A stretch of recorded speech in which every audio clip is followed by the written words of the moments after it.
Kunci itu ada di sakunya saat ia menyaksikan Titanic berlayar.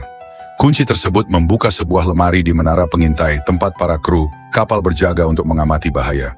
Di dalam lemari itu terdapat teropong yang bisa membantu mereka melihat jauh ke depan dalam gelap.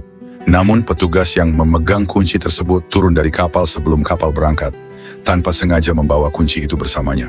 Tanpa teropong tersebut, para penjaga harus mengandalkan mata mereka sendiri, berjuang melihat di tengah malam. Dan saat mereka akhirnya melihat gunung es itu, semuanya sudah terlambat.